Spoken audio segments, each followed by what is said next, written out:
everybody. This is Stephanie Rupert. Thank you so much for tuning in to the Meaning of Everything podcast, where we entertain truly revolutionary ideas. Today is episode number 25, and I'm going to be having on Connor Wood, a researcher who recently proposed a new theory about why people tend to believe in gods. Now, I say tend to believe in gods, but that's really a simplification, right? There's a whole lot of various theories and different kinds of beliefs and things that we can believe in that are similar to gods or what have you in religions. And we will get to that in due course. But I am very happy to be exploring this topic with you and with Connor today. There are many different theories about why people tend to have what we normally think of as religious beliefs. And Connor has a really nice grasp of these different theories, and also in proposing his own, I think has really unearthed some fascinating insights about who we are as a species and why we function the way that we do. Now, I happen to have known Connor for a very long time. He was doing his PhD at Boston University, which he has now completed, while I was doing my master's degree there. And I think I and the people, all the other people in the community as well, understood that Connor has a particularly unique ability to theorize abstractly and understand the human condition on a very general and insightful level, while at the same time engage really good scientific practices. And I think this is why he has been able to not just understand this field quite well, but also to make a really unique and important contribution to it. Now, if you're not really interested in the question of why people are religious, say, what if you simply believe, right? We're asking the question, why do people believe in gods? You very well might think, well, because gods are real, right? I believe in God because God is real. That's a valid answer. But what we're doing here in the study of religion, what I do when I study religion, and Connor as well, is to look for other explanations and just take a step back and say, well, okay, so that might be an answer, and that remains a plausible explanation, but also, can we account for why humans do this in a biological way, a psychological way, an anthropological way, a sociological way, right?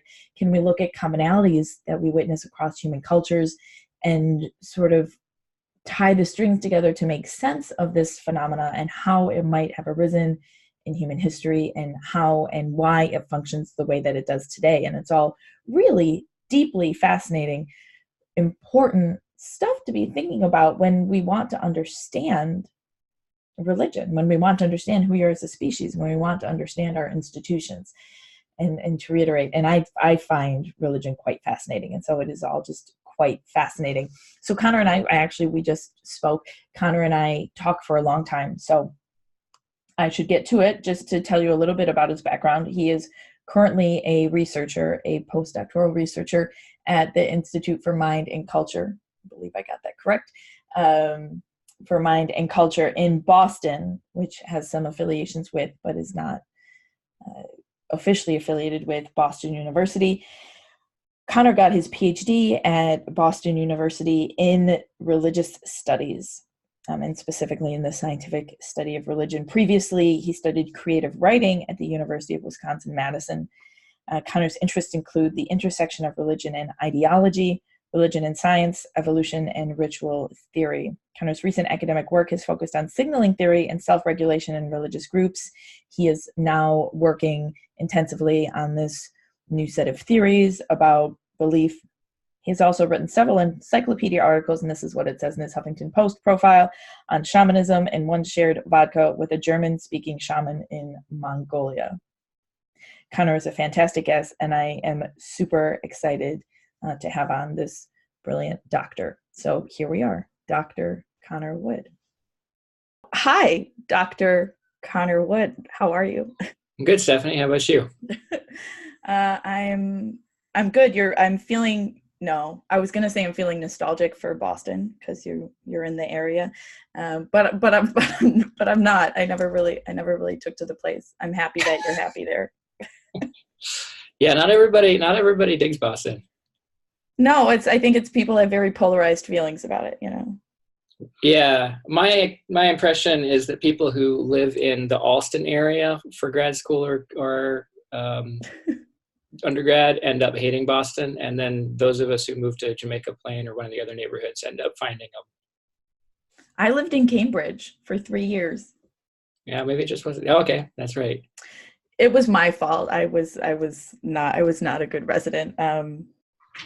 Anyway, so you have a research position currently in Boston. Yes, I am a research associate at the Center for Mind and Culture, which is an independent research center in the Kenmore Square area, right near Boston University. And although it's independent, a lot of us are affiliated with Boston University. Okay, yes, that was going to be my next question. How long has it been there? Why do I not know it exists? It's been there for 2 years. Okay. And you don't know it exists because it's been there for 2 years. Yeah, it's pretty new. It's sort of become the umbrella institution for what used to be the Institute for the Biocultural Study of Religion, which I think you remember from BU days. But the leadership at the center gained other research interests beyond just the scientific study of religion, and so there was a research center. A research center seemed like a good way to house certain kinds of research while also making room for more broadly, things like social simulation research, cultural psychology, and broader research topics. Right, that's cool, but harder to get grants for than being in a university, right? You have to find your own money. Yeah. Funding is always a challenge, as anybody who's tried to wade through the muck and mire of academia knows, unless they're really lucky. What's that? I said, not me. I remember asking you once about funding or something, and you said, well, yeah, I got to apply for grants consistently. And I was like, peace, I'm out. Yeah, it's not fun. Applying for a grant I applied for an NSF grant one time in grad school to try and get funding for a project. And it was probably the third most intensive project I did in all of graduate school after my dissertation and my master's thesis. It's just dozens and dozens and dozens of hours and paperwork and rewriting. So yeah, I don't blame you. Did you get the grant? I did not get that grant. No. I'm correct. Yeah, it's like throwing pennies into an open manhole. Yeah. Wow. Sometimes, not to discourage people. I'm so sorry. And P.S., as I have said already many times, Connor's brilliant. So it's just proof of how punishing the process is. We've actually decided yesterday, we were talking about this at the center. We decided it might be a good idea to start pinning up all of the things that we've got rejected from on the sort of the bulletin board and the hangout area in this research center, so that everybody it gives you momentum to say, all right, I got rejected from this journal. It's time to submit to the next one, to the next one, to the next one, and to realize that it's not about the rejections. It's about putting yourself out there. That is very healthy. I'm still glad I'm not doing it. Okay, so I was just saying to people that I have always admired the way that you are able to parse information in the field of religion so clearly. And I love that you take insights from the humanities and then are still able to study them with a scientific lens. I think that that's kind of what we need in the study of religion and other institutions. And so I want to jump into belief specifically, but could you talk a little bit about your experiences of trying to study religion in a scientific way? Wow, yes. In less than 10 hours. Yeah, that's the problem. I have an oil portrait of William James over my desk at work. Yeah. And that's because William James's ability, he was, for assuming most of your viewers know who he was, but he was a American philosopher and psychologist in the late 19th and really early 20th centuries, who founded American pragmatism and kind of got the ball rolling on scientific approaches to religion. But he himself wasn't a cold-eyed atheist or anything like that either. I mean, he wasn't religious in a traditional sense, but he was able to sort of piston back and forth between trying to see things sympathetically from the inside and then switch out to view them objectively and be really rigorous in a sort of empirical play-by-play account of how social or psychological phenomena come to be. So his great work of psychology, the principles of psychology, is this awesome window into how somebody can look inside and then look outside and do both rigorously. And so I try to do that myself. And I won't lie, it's hard. Every time I read in, the public, every time I read in some sort of venue like the Huffington Post or New York Times, some scientist who says, "Oh, my science work doesn't conflict at all with my faith. They exist totally side by side." I always think, man, you're lucky. It's hard to, and not just religious faith. I think it's just hard to be a person who lives in a story populated with other characters in a story, and also be a scientist who breaks apart the world into ratiocinated cause and effect. There's a neuroscientist named Anthony Jack at Case Western. I think he's at Case Western, who does really cool work. Maybe you've talked about him, who on the cognitive systems that do sort of physical processing, that try and understand physical cause and effect, mechanistic mechanisms in the spatiotemporal world, and those that try and understand the social world. And they're actually mutually inhibitive. So when you are trying to understand, okay, why is this person I'm talking with giving me that look instead of this look, or why didn't that person call me, or why did that, right? You're thinking about people, and you're thinking teleologically, you're thinking about their purposes and their goals. That actually downshifts the networks in your brain that think about cause and effect in a non-teleological, just an efficient causation sense, and vice versa. So when you're so a great example of this is towards the end of his life, Charles Darwin complained that he couldn't really appreciate poetry anymore because he'd spent the last 50 years of his life just kind of breaking the world apart into theories, into bits that could be related to one another through networks of causation. And I think I'm rambling, and I'm sure you'll cut a lot of this, but that's all right, because I think that's a real struggle for those of us who try and see the world objectively and empirically, but who also want to live full, rich human lives. I don't think it's impossible at all. And that's not really what you asked about. You kind of asked about how to study religion, and in both ways. But I'm getting to it in a roundabout way, which is to say, I think it's totally possible. It's just really hard. And it's one of those things that's grad school is really hard, and it's doable too at the same time, right? There are things that are just hard and you have to do them. So I think applying that to religion, I think a lot of the best scholars of religion are people who have been able to kind of go in and out from a humanistic point of view to a pretty rigorous empirical or scientific point of view. Mm-hmm. Roy Rappaport is an example. He was an American anthropologist who wrote some of the greatest anthropology of religion ever written. He was probably one of the first people to introduce cybernetics and systems theory into the anthropology of religion.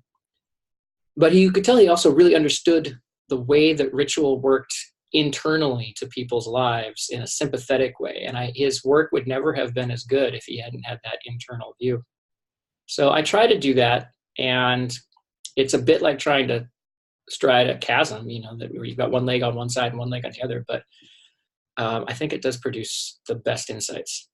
I think that's actually kind of a nice lead into the work that you're doing that I want to get to in a roundabout way, because you're sort of proposing a new theory. And I was telling people about it over drinks the other night, because, that's what you do. And in university towns, you go out for drinks and you theorize. And I was telling them, I was like, no. See, you always had a problem with this hyperactive agency theory, but let me tell you about this solution that I have, and people thought it was cool, because I know a lot of people who also have been looking for a way to tie the social into this. So anyway, I think that you have been able to take this straddling that you do, I think quite elegantly, into these theories about religious belief. So I should leave that there because I'm getting ahead of myself. Let's talk about belief. There are a ton of different theories that you can distill into a few different categories, right? For why people tend to believe in gods and stuff. And you have said in a blog post that there are elements of truth, or likely there are elements of truth in all of them. And I really appreciate that. And so I'm wondering, and this is going to take you a really long time to answer, and we can go bit by bit, but let's talk about all the theories for why people believe what they believe. And yours later, if you want. Oh boy, sure. That sounded very Midwestern. Oh boy, don't you know? So there's, I mean, there's a lot. Okay, there's so many. Let's start with hyperactive agency, because that one is talked about a lot. Sure. Can you tell us about that theory? So, so there's a theory ish called the Hyperactive Agency Detection Device theory. It's called different things, but that's one of them. Had with 2 Ds. That this theory sort of posits that the human brain is designed by evolution to over-intuit agency and purposive behavior in the environment around us in order to avoid type 2 errors of sort of failing to attribute agency, when it actually should be there. The example everybody uses is the tiger in the bush. The tiger in the woods. And I don't actually, right off the top of my head, I can't remember who started that. Maybe No, I don't. I got, I've been digging through all this literature lately, and it just gets recycled. Sometimes it almost feels a little bit like, I shouldn't say, feel free to cut this, but sometimes it feels like how my undergraduate poetry advisor, I was a writing major in undergrad, she told me the world of poetry, the world of professional poetry is a single village on a crossroads with 4 houses on each corner of the crossroads, and they're all selling chickens. And that's like, there's no such thing, right? There's no such thing as a consumer of poetry. It's all poets trying to sell to each other. And sometimes some of these theories feel the same way. It's just, it keeps getting cycled back and forth, in this chain of citations. You try and find the beginning. Yes. You can't.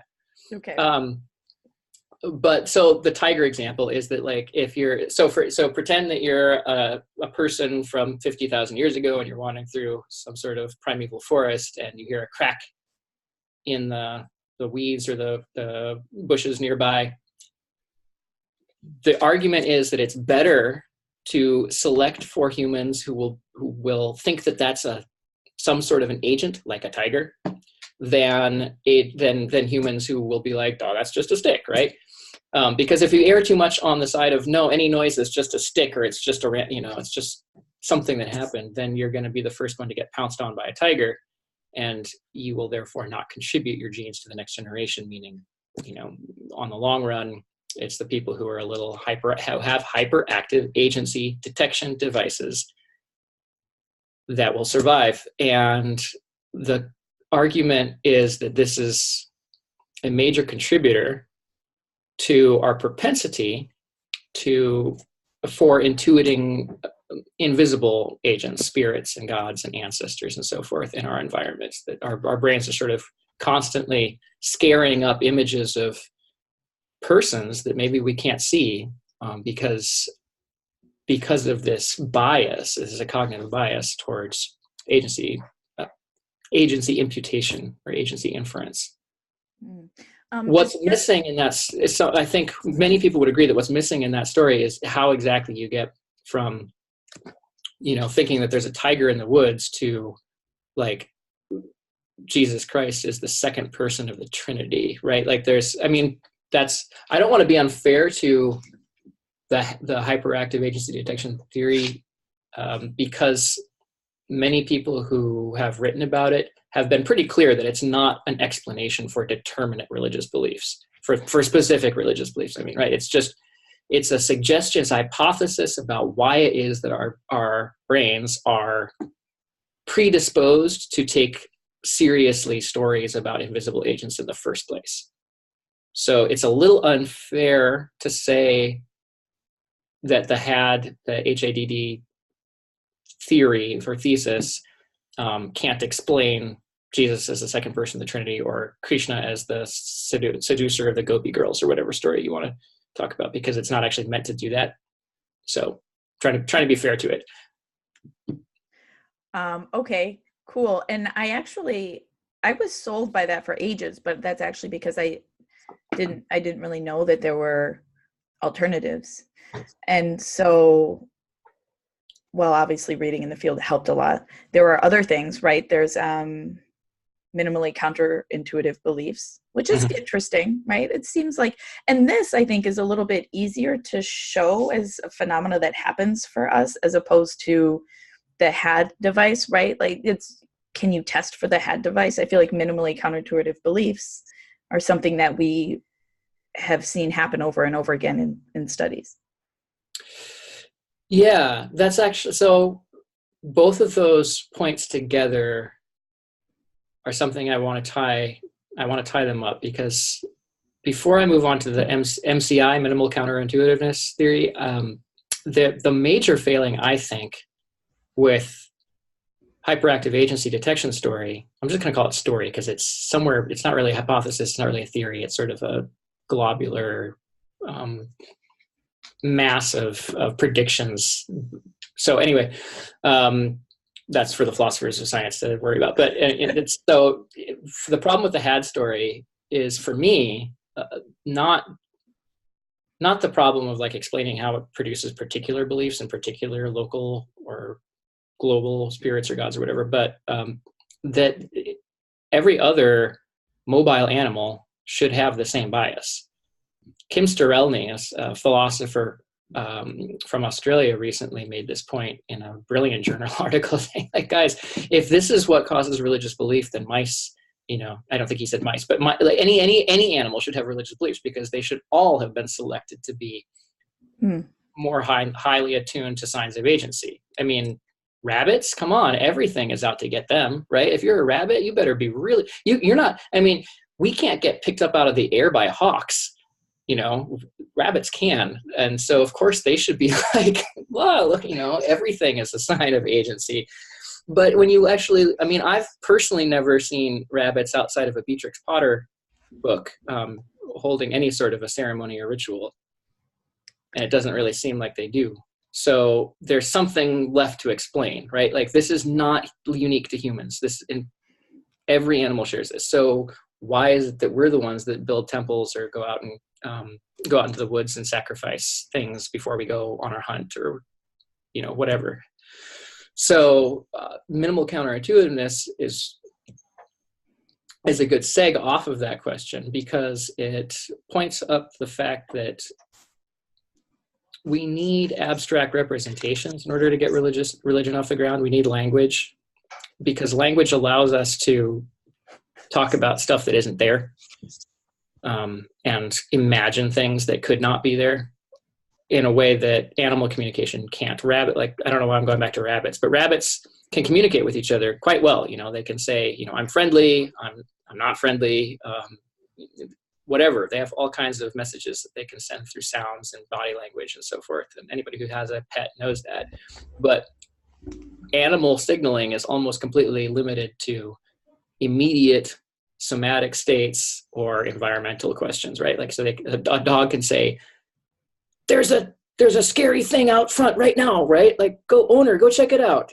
But it can't say, owner, imagine if there were a scary thing out front next November 24th. It can't. That you need symbolic language to do that. And animals don't have it, but we do. Right. And a quick aside, maybe some animals have it, we're not sure. There's there's some indication that prairie dogs can they make different noises for very specific different things. They're warnings, so they can make a warning that says like tall man with a gun versus like that other guy we sometimes see who never has a gun. It's very specific. So, I'm sure people will say, oh, there's nothing that separates humans from animals, blah, blah, blah. Fine, but mostly other animals don't have language, and we do, as far as we know. And that's what allows us to talk about things that aren't there. Minimally counterintuitive stories are stories in which intuitive or evolved innate ontological expectations or biases are violated very slightly, thus making the story more memorable. In English, that is to say that our brains have been, again, shaped by evolution to expect certain things of the world. Stuff will fall when it's dropped. Animals and people will move purposively in order to accomplish their goals. And solid things can't move through each other. You can't put a rock through a wall, and so forth. Dead things stay dead. That's one. So religious stories, goes the theory, are those which violate a few, but not too many, of these intuitive expectations all at once. So Jesus Christ was a man who walked around and ate. There's lots in the Bible about him eating and drinking and, being a human. But then when he died, he came back. So there's plenty of other violations of intuitively sort of intrinsic intuitions in Christianity and other religions, but that's one, right? And so the idea is that story becomes sort of intuitively compelling, or attention grabbing, as the phrase that's often used, and it's actually a memory-based theory, MCI theory. It argues that we remember concepts and narratives that are minimally counterintuitive more easily than we remember those that are not at all intuitive, that are so counterintuitive that they're just random, or those that are banal and don't violate any intuitive expectations. So an example that's often used is you hear stories about a god who has the shape of a person but can also see into other people's minds and lives forever. But you almost never hear about a story about a god who is 75 feet high and walks through walls and lives forever, but then dies every Thursday and can see through my mind but not yours, right? Like when you multiply the number of ontological violations, it becomes intractable to memorize. So there's the hypothesis is that there's kind of a sweet spot as an attractor basin, right? Where there's the optimal number of violations for a story to be intuitively compelling. And people pass that story on and it spreads and, conquers large swaths of the Near East or wherever. Yeah, there's almost a sense in which the MCI hypothesis isn't about, well, it can perhaps be in a sense about where religious belief, quote unquote, comes from, but it's actually more like a constraint on the shapes that they take, right? Yeah, it's an epidemiological model of religion. It's not an ideological model of religion. It doesn't make any postulates about where religion comes from. It's just exactly it says, or it suggests ways in which religion spreads and ways that it probably wouldn't spread, or conditions under which it wouldn't spread. Right, which actually marks an important difference between this theory and the one we were just talking about, and other theories which very explicitly claim that religion as a phenomena evolved because religion is adaptive. I have never found those theories particularly persuasive, but I'm in Europe, and in Europe people tend to find those kinds of theories less persuasive. But that's another group, correct? The selectionist theorists. Yeah, that's a good. So before we move on there, I just also want to say about MCI theory that one of the critiques that's been leveled against it is that it's not clear which types of violations are really violations of deep inborn evolutionarily innate intuitions and which are actually just violations of culturally schematic intuitions or cultural schemas. And so that's the difference between a very deep level, Mm-hmm. age-old brain thing and just concepts that we've gotten from our culture. That critique highlights the fact that both MCI, as you pointed out, both MCI and both the MCI and the had theories are byproduct theories. They argue that religion, which is not really a thing, right? It's just a name that we give to a cluster of stuff. It spreads or, seems to hitch a ride on the human mind because of features of the human mind. It exploits biases that we have in order to spread through populations and gain traction. Sure. So that is counterposed to, like as you mentioned, adaptationist models. And for the sake of time, I'll just kind of blend together cultural evolution models, and adaptationist models strictly, mm-hmm. because they both posit that religion has adaptive functions, and that is that selection for those adaptive functions has been why it is a thing, why it's everywhere. And you're right that I think people who are right, like folks who live in places where religion is not a salient are possibly less likely to think that this is a compelling story. But the story goes that religion, by hooking people into common value systems and ritual patterns of ritual behavior, increases the amount of in-group cooperation that's possible, and then allows for all the benefits that come from a cooperative species like ours. So, for example, costly signaling theory suggests that religion is costly, right? Like, almost one thing that, it's hard to talk about religion in the West because we don't have much of it. And Protestantism, which is the traditional religion of the United States and England and most of Western Europe, you could really think of it as a religion that has attempted to get rid of religion. It gave up all the old rituals and as much of the old institutional structure as possible. And even now today, it keeps doing that. It's Protestantism keeps the Reformation never ends. And so there's 500 years of history behind this sort of incomprehension of the costliness of religion among Westerners, at least in the Anglo-American world. But religion in a lot of places is really costly. I mean, the Wissam ritual in Mauritius, which you probably read about, Dimitris Xenolatas and other folks in the cognitive anthropology of religion have done work down there. That festival has people skewering their bodies with sharp things and carrying around heavy floats and doing things to their bodies that are really intense, like that would look like abuse to people walking around the streets in Boston or Oxford. And people do it again and again. They do it every year. It's not like people are like, oh, that really sucked when I shoved that sword through my cheek. I'm never going to do that stuff again. No, they do it again and again and again every year. And the question is why, from a rationalist standpoint, you're like, why would you do this stuff to your body? It's not adaptive. It seems like the opposite of adaptive. It makes religion look like the least adaptive thing out there.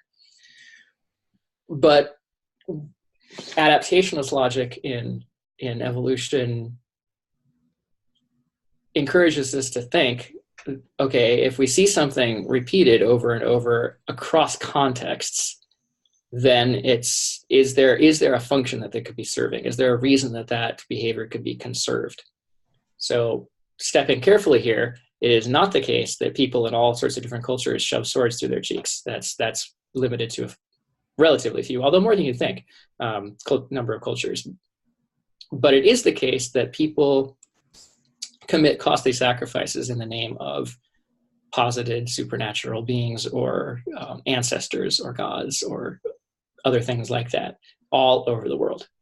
There's really, I don't think there's any such thing as a culture that doesn't have some sort of invisible or non-normal human-like agents. One anthropologist calls them meta-human agents. I think that's really helpful. That don't require some sort of obligatory behavior from people. That often takes the form of sacrifices or taboos. Don't eat this, don't eat aardvark at this time of year. Maybe that's all it is, but that's still a sacrifice because that's a potential food source that you have to give up because of your religious beliefs or your tribal beliefs. And why is it that people do that everywhere? Why do humans do this? Gorillas don't do this. If wolves don't do this, if there's meat to be had, wolves will eat it, right? That's not like that's a really crucial distinguisher between people and other animals, is this willingness to take things that could be consumed or opportunities that could be exploited and to put them out of bounds. As a matter of social agreement, not as a matter of incapacity, right? So to digress one more second, in a lot of chimpanzee bands, all of the lower ranking males would love to mate with the top quality, female ladies, all the chimpanzee ladies, right? But they don't, largely, not because it's a taboo or an agreement, but because they know they'll get the crap kicked out of them by the alpha males if they do. So it's what one anthropologist calls a transactional relationship. It's not dependent on norms. But we have norms that say, no, you don't make romantic overtures to that person because she's married. It's a normative thing. It's out of bounds, not because somebody will beat you up, but because it's wrong. And why do we do this? Why do we make these kind of sacrifices? Costly signaling theory in the evolutionary anthropology of religion says that costly signals are what stabilize cooperation. Within an in-group, because they are credible signals of commitment to the normative system of the culture. I have friends who are culturally Jewish, but not really believers, who have said, it's just really hard to fast for the high holidays when you just don't believe, you think it's kind of dumb. So you try and then you stop.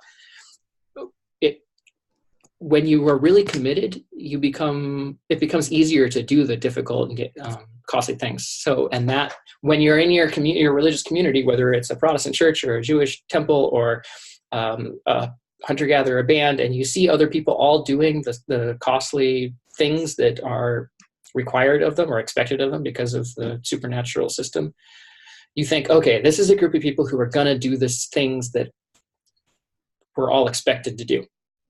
If we get in a fight, I can depend on that guy to back me up, right? If it's time to band together for a hunt, or if I'm out of food, I know that she'll help me out because she'll have food, right? So that's basically the argument from the adaptationist point of view, is that religious rituals counterintuitively, not like minimally counterintuitiveness, but they sort of counterintuitively cause us to band together precisely because they get us committed to stuff that can't be proved and create in-group, out-group boundaries.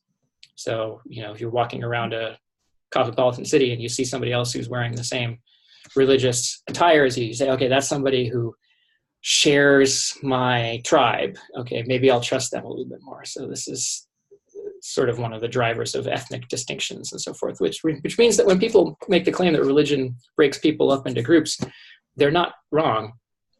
But there's a real question of whether or not humans would exist at all if we didn't break up into groups. That's kind of what makes us what we are, is symbolic social groups. Okay, so cultural evolution is complicated, but it, like other theories of quote unquote religious belief, right? It and other theories of belief are perhaps in some senses necessary, but they're definitely all insufficient, right? They are not comprehensive insofar as they can't really account for all of the things that we see, right? Because you mentioned about how the had device can't account for pretty much anything else that we see in religion and all these sorts of things. And let me just ask you this. What are they missing, about us as a species, and one that enacts all of these symbolic behaviors? You can just answer my theory if you want to. Yeah. Oh boy. I mean, I'm sure my theory is wrong too. Maybe. Or maybe, yeah, I don't know. Maybe it's right about some things. I think that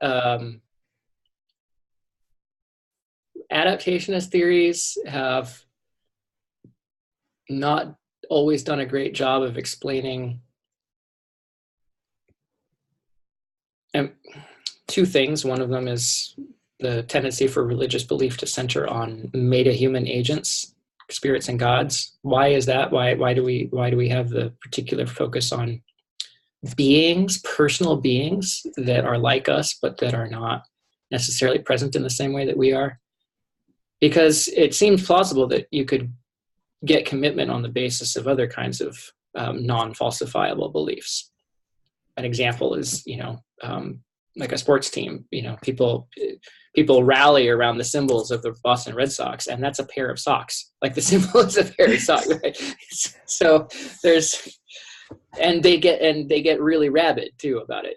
Don't walk around Kenmore Square in a baseball and a Yankees cap in the fall. Like it's a real in-group out-group distinction. So if we know that we can make in-group out-group distinctions based on non-agential or agentic symbols, why is it that spirits and gods tend to centralize in religious worlds?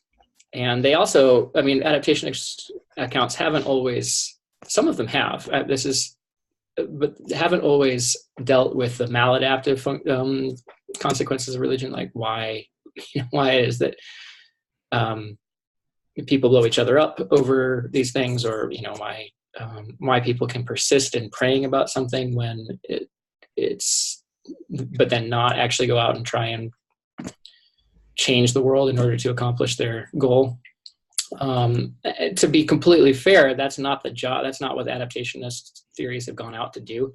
And Rich Sosis, who's one of the major progenitors of caustic signaling theory in the study of religion, has explicitly studied the role that religious symbols and rituals play in intergroup warfare or intergroup conflict. So that's out there. It's just not the focus for a lot of that work. And the HAD and MCI theories really can't account for the commitment, the level of commitment that people have to these beliefs. It's not like we just suddenly think like, oh, there's a spirit, my brain has a little spurt, and then I believe that there's an invisible agency in the rushes nearby me. It's more, that's not what religion is.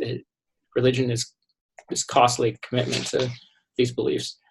And most of the people who write about minimally counterintuitive stories and hyperactive agency detection would completely admit that, and many of them have tried to link those things together.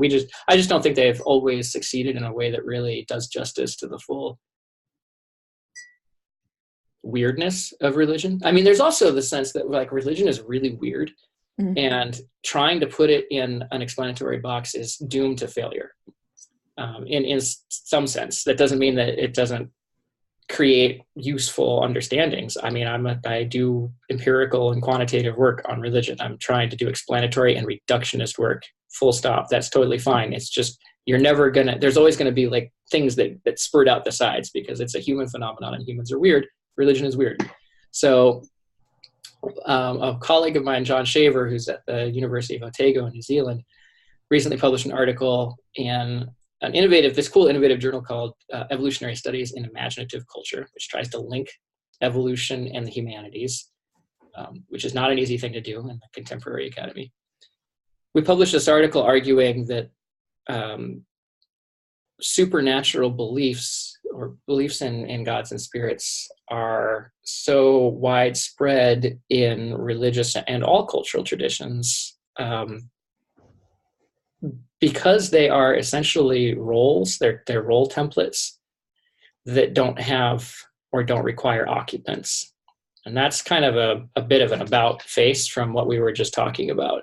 So to give a little background, the anthropologist Maurice Bloch wrote a famous for, an academic article back in 2008, arguing that religion is essentially, what we mean when we talk about this thing, religion, is what he calls the transcendental social world. And he doesn't mean transcendental like existing in a different plane. He means imagined. It's the world that we imagine. And it consists of all the roles that we play or that we expect others to play that stay stable, even as individual people. Anthropologists call them incumbents, move in and out of those roles. And the symbolic identities that can be transferred from person to person, right? So like, this person could be a nurse for 5 years and then maybe go on to be an accountant, and it's the same person, but has occupied 2 different roles. And then somebody else comes to occupy that nurse role after they leave, and the role remains the same. So there's this transcendental world of imagined symbolic identities that we share when we're a part of a culture. And all over the world, the way that we make those roles happen is we ritualize them. That's how roles come to be. You wouldn't recognize a nurse as a nurse unless he or she were wearing, right, like the right uniform and behaving like a nurse and performing the actions that a nurse would perform. The same thing for a professor. There's all kinds of things that professors do. I don't know, like wearing a tweed jacket or whatever this is, herringbone coat, right? Like we do things that say like, I'm an academic, and and nobody would think like, oh, that guy's in finance, like we symbolize what we are, and we do it through impractical means. This is not what we're wearing is not necessary to be an academic. We could be academic. We could write academic stuff and talk academic talk just as easily wearing like Abercrombie and Fitch, if they're still around. I was in grad school a long time. So, the point is that ritual is impractical for observers, right? Just like we were talking about with the type of sound ritual where people are sticking themselves with sharp things. That seems impractical. Well, so is wearing a tweed jacket with with elbow patches to show that you're a professor. It's not painful in the same way, but it's not necessary to get the goal accomplished. So the thing about the transcendental world is that it allows us to treat each other in ways that aren't a direct reflection of our capacities or our transactional abilities, by which we mean you can treat somebody like an elder, even if they're starting to get a little senile. I experience this, with elder people in my family. There's a point where you start to realize that they're not, they don't come up with memories as quickly maybe as they used to, and they have to stab around for words a little bit. And when that happens, people become less, become less kind of important in a utilitarian way to the family group.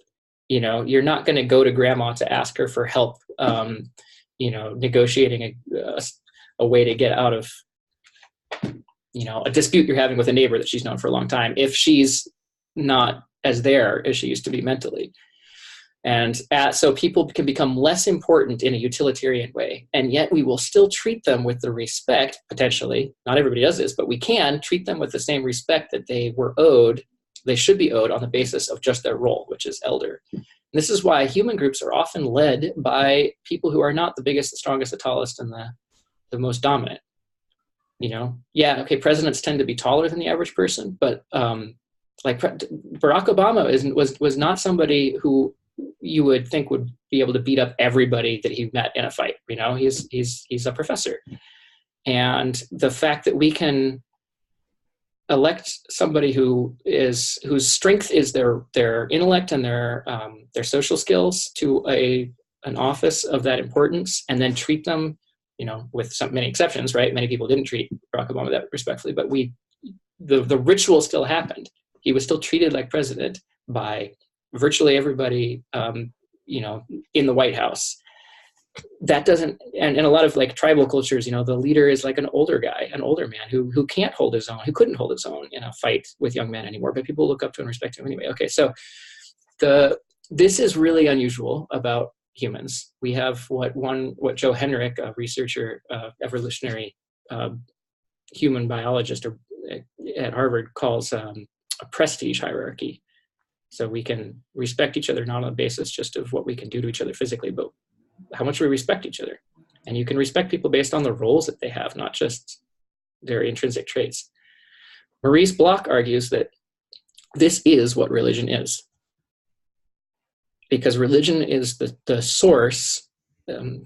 That's not quite right. He wouldn't say it's the source. He would say they're identical. But the realms that we call religion and what we might call the world of social roles are totally linked together in the vast majority of human societies.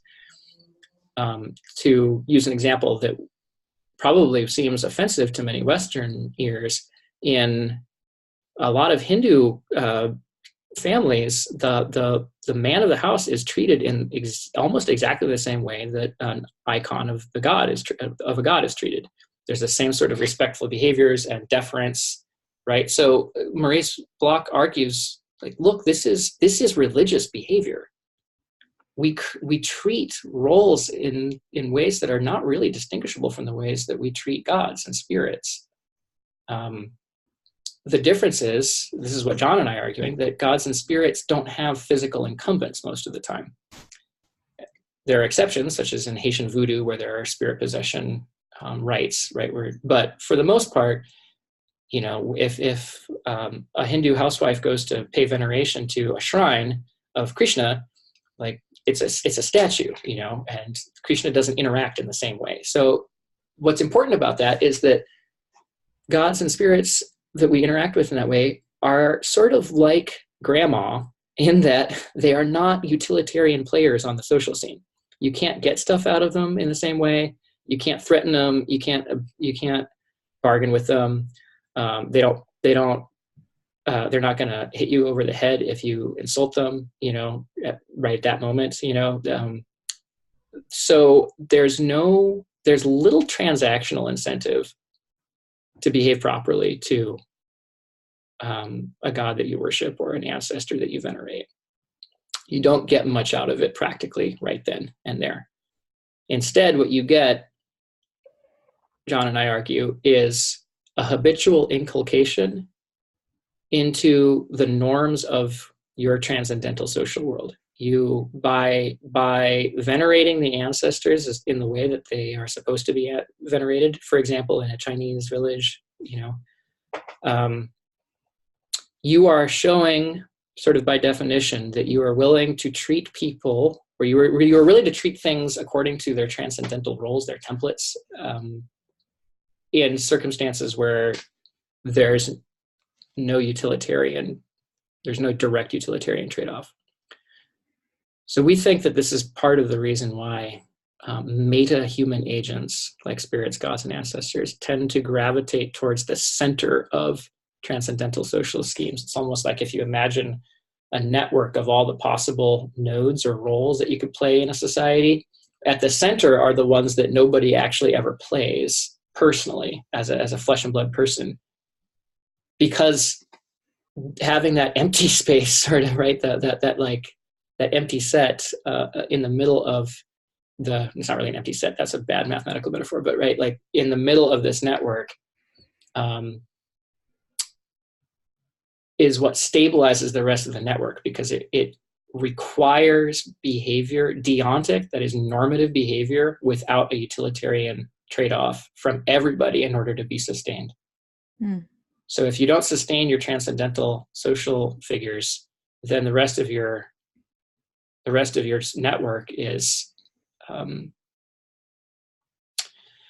would say, open to utilitarian mismanagement or exploitation. So does that make the theory, in a sense, it sounds very functionalist? Yeah. So do you see it as sort of existing because it functionally organizes communities so well? In some sense, yeah. So in that sense, you and I might disagree. I am more of an adaptationist, just in the sense that I think that it's difficult to explain the amount of energy and investment that people put into rituals all over the world otherwise, at least in a naturalistic framework. If you allow for supernatural explanations, then the whole calculus changes, and all of a sudden it's like, well, yeah, people do it because otherwise the spirits mess you up, right? But if we're bracketing that explanation, we're saying, like, this is a naturalist framework, then it's really hard it's hard to see from a byproduct standpoint where all that energy is getting paid for. Energy is the crucial question in evolution.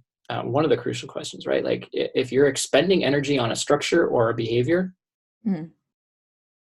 it's got to be paid for from somewhere.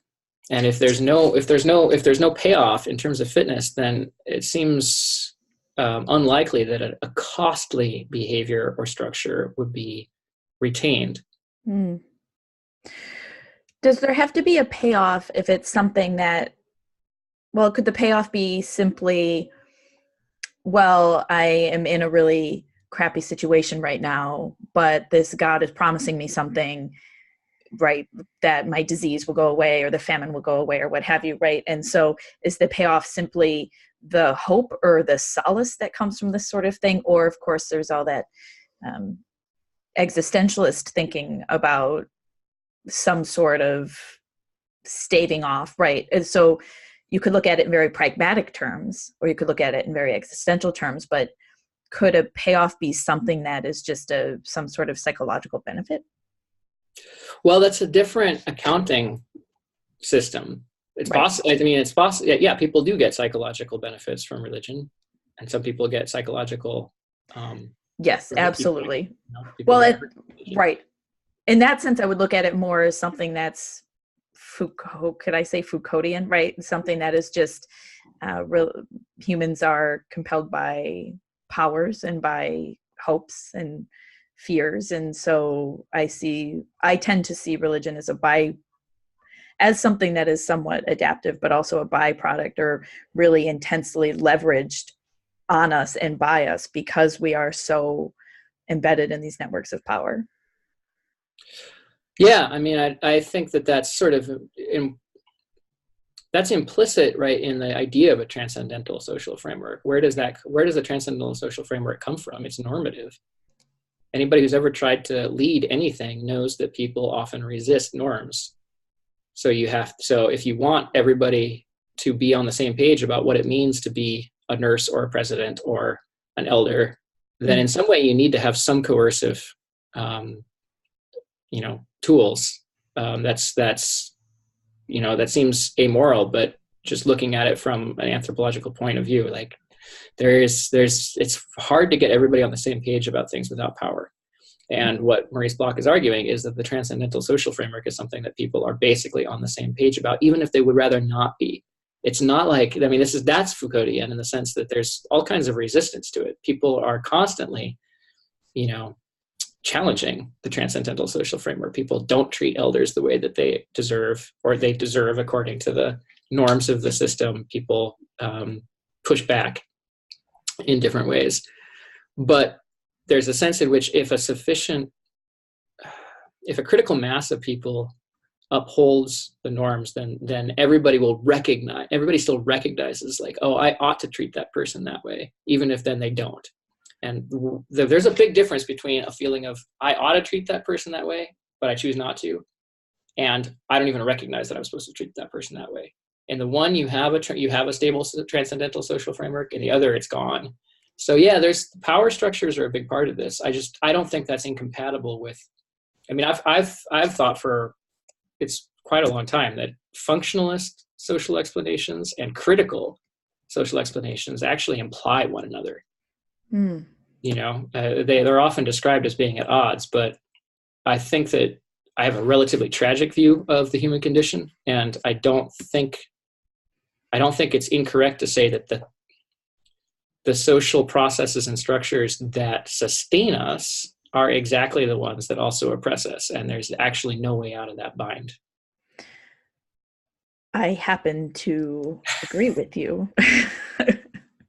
I happen to agree with you. I mean, it's very funny, and I know we're running on time, so we should go, but it's really remarkable how we sort of have this impression, or maybe it's not because we're in the West, and Protestantism, as you so eloquently put it, has been stripping itself of all of these religious things, but we tend to way underestimate how hard and punishing, quote unquote, religion can be. And in pretty much all of our institutions, right, there is a buy-in, and there is a cost. Yeah. And there's, you either pay the cost or you stay outside. And if you pay the cost, then you paid the cost. And then, you have that debit that you've just experienced. Or if you don't pay the cost, then you're outside. And then if you're outside, humans don't live on the outside of the social world. I couldn't, the famous essay about nobody, that note from the 60s or 50s, that nobody knows how to make a pencil. I can't remember who wrote it. It's an essay about what all goes into making a simple number 2 pencil, and it is so complex. Right? Like the logistics and the supply chains and the fabrication process involved mean that there is no single person on the face of the earth who knows everything that it would take to make even a pencil. And that was 50 years ago. And now think about, the information infrastructure and things like that. We're completely dependent on each other, so we can't live outside of our social worlds, and our social worlds can't exist without transcendental social frameworks. So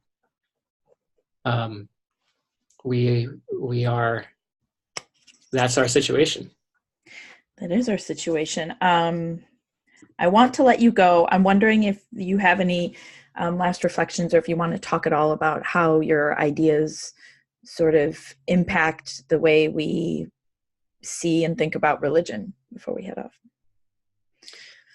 Sure. For one thing, I'm not sure that the theory that John and I put up in this article is testable right now. We'd have to, it makes some similar predictions as both byproduct and adaptationist theories. It's an argument that gods and spirits are essentially an inevitable byproduct of the ways that our social brains function. But it also argues that that they form, or they play this stabilizing role in our sense of what we ought to normatively do, which has difficult implications for, I think, atheists or activists who would say that we can live without religion, because in a sense, if you follow the logic of argument out, we would say if there are no beings, personal beings that anybody is paying veneration to, then the system of norms is going to become unstable. That doesn't mean people will become immoral in the sense of beating each other up all the time. It means that the arbitrary cultural norms that define discrete local human groups would be in danger of dissolving.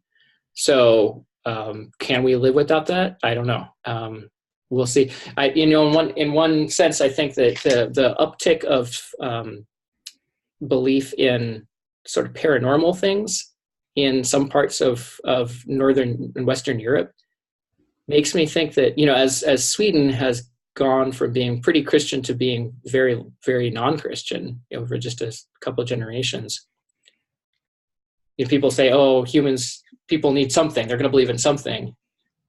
And I've wondered whether a belief in ghosts or UFOs is sort of like the human organism trying to find something to pin its norms on. Say, okay, I like my society. I want to keep it going. I want to keep it going. Where do I anchor my norms in a way that isn't vulnerable to transactional or utilitarian cost-benefit analyses? As far as what this says about religion, I think it says that, like I said, it's very weird. And one thing that it adds to the conversation is the creative role of the sacrifice. That is at the not the core, but it plays such a critical role in a lot of what religion is. And when I say the creative role, I mean that taboos and sacrifices and sacred things that are kind of like off limits, or that you agree not to do, or you do them not because they get you benefits, but because you're just supposed to, are how we produce things like clan groups or moieties or other things that structure our social world. And it's that structuring, I think, that is often hard to see or to realize is an important thing to explain for Protestants, because Protestants prefer to see the social world as unstructured. But it's always structured. There's always categorization going on. You say that you guys are the Fox clan and we're the Bear clan, and you can marry our sisters and we can marry your sisters, but neither one of us can marry those guys' sisters, right? Like but we're all one tribe. that's how most human life is these like variegated structuring and kin structures and so forth, all riddled throughout society. And that's an important thing to explain.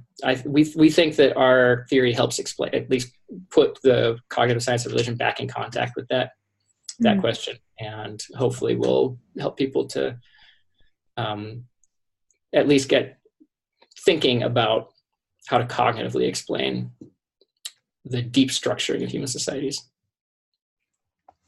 I like the close with the teachable moment, Hopefully we will someday. Here's our teachable moment. That's okay. My life is closing with the teachable moment. So I can't resist its allure. Okay, great. So I'm going to let everybody go. Thank you so much, Connor. This has been very enlightening. Thanks, Stephanie. It was great to talk to you, and good to be here. Yeah. Okay, great. Thank you, everybody tuning in. Thank you also very much. I will be back, of course, as ever, next week. Okay, take care.